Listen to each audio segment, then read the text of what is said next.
मेरा नाम स्तुति गुप्ता है।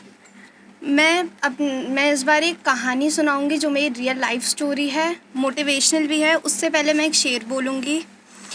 जिस दिन बनूंगी इतिहास बनूंगी। क्या बात है। एक छोटी सी कहानी का हिस्सा नहीं बनना चाहती मैं। जिस दिन बनूंगी इतिहास बनूंगी, एक छोटी सी कहानी का हिस्सा नहीं बनना चाहती मैं। और जो भी करूंगी सबसे हटके करूंगी, तुम्हारी तरह भीड़ का हिस्सा नहीं बनना चाहती।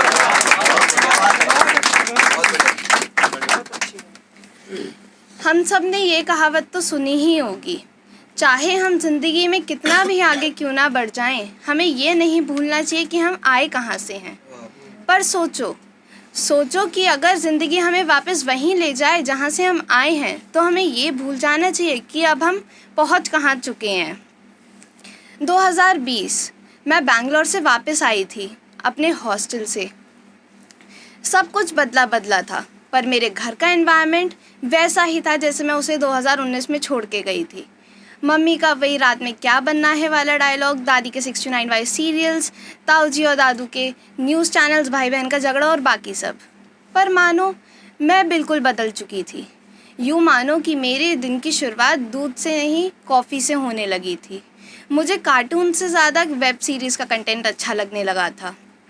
और हॉस्टल लाइफ में रह के मुझे बहुत सारी हैबिट्स में तो चेंज आया, लेकिन मुझे एक नई चीज़ की डिस्कवरी की, स्पेस, जो हमारी small town middle class family को पता ही नहीं होगा। स्पेस मेरे लिए ऐसी जगह थी जहाँ पर मैं अकेले बैठ के खुद के अंदर से नए वर्जन्स निकाल पाती थी, जहाँ पर मैं खुद के खोए हुए को निकाल पाती थी। एक हरे थके दिन के बाद जहाँ अगर मैं उस स्पेस में बैठती, मुझे सुकून मिलता था।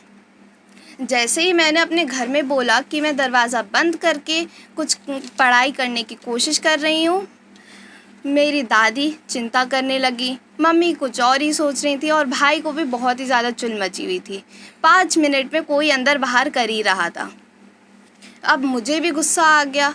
मैंने भी होप ही छोड़ दी कि अब प्राइवेसी भी मुझे मिलेगी। मैंने भी गेट खोल दिया। यूँ मानो मैं अपने घर में अब वो बन रही थी जो मैं कभी बनना ही नहीं चाहती थी और जो मैं पहले बन चुकी हूँ, जिससे अब मुझे बहुत ही नफ़रत होने लगी थी। मैंने सोचा था कि अब बस 2-3 हफ्ते और फिर वापस बैंगलोर जाऊँगी, लेकिन कुदरत को पता नहीं क्या ही करना था, उसने मेरी ये इच्छा भी पूरी नहीं की। 22 मार्च 2020 को मोदी जी ने ऐलान कर दिया कि लॉकडाउन है। मैंने पूरी होप छोड़ दी कि अब मैं बैंगलोर जाऊँगी भी। अब घर में रहते रहते मैं इतनी फ्रस्ट्रेट होने लगी कि जब घर में आओ तो झगड़ा, जब घर से जाओ तो झगड़ा, घर में रहो तो झगड़ा, पॉइंट रखो तो झगड़ा, पॉइंट ना रखो तो झगड़ा। मैं बहुत ही परेशान हो गई थी। फिर एक दिन वापस मैसेज आया कि मुझे बैंगलोर वापस जाना है अपनी मार्कशीट्स लेने। मैं बहुत खुश थी। 7 दिन बैंगलोर में। मैं जैसे ही बैंगलोर गई, मैंने अपने पुराने दोस्तों से मिली। मैंने जहाँ पर मैं अपने खुद की स्पेस ढूंढ पाती थी, मैं वहाँ गई।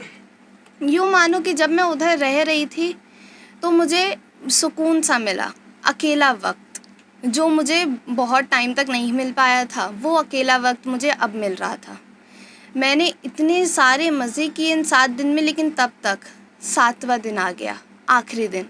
मैं बैंड स्टैंड पे खड़ी हुई थी कि अचानक से बारिश होने लगी। उधर बारिश हो रही थी, इधर मेरी आंखों से भी आंसू निकल रहे थे कि आखिरी दिन है ये मेरा बैंगलोर में।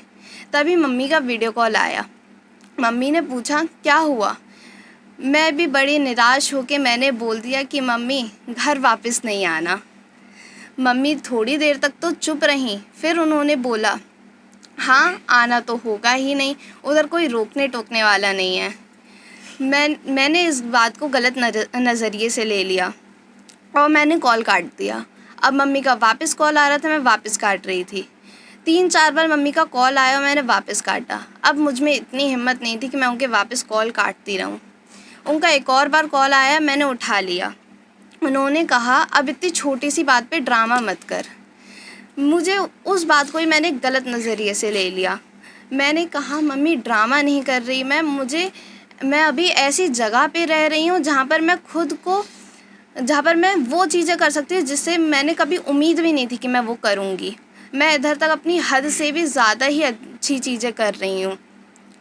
यूँ मानो कि मम्मी को फ़र्क ही नहीं था कि मैं क्या थी। मम्मी मुझ में वही सयानी लड़की ढूंढ रही थी जो पहले थी, पर यूँ मानो मेरा समझदार होने का नज़रिया ही बदल गया था।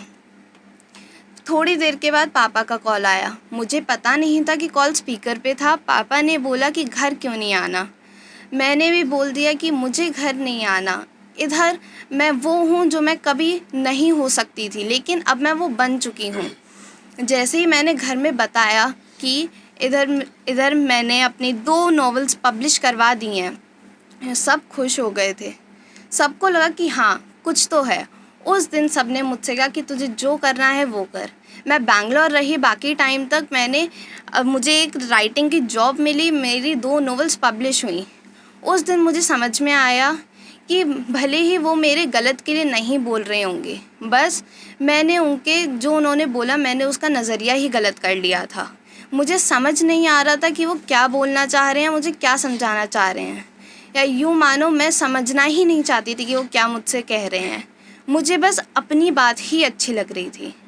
हमारे साथ हर बार कुछ ना कुछ ऐसा होता ही है लाइफ में कि हमें अपनी चीज़ अच्छी लगती है और जो दूसरा हमसे बोले वो गलत लगता है।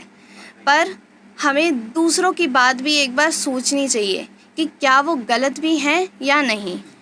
जिस दिन मुझे मेरी फैमिली ने हौसला दिया था कि मैं बैंगलोर जाके कुछ करूं, उस दिन मुझे समझ में आ गया था वो भले ही मेरे गलत के लिए ना बोल रहे हों, भले ही वो मुझे कुछ और बनाना चाह रहे हों, लेकिन हमें कभी भी किसी को उसकी बात से जज नहीं करना चाहिए।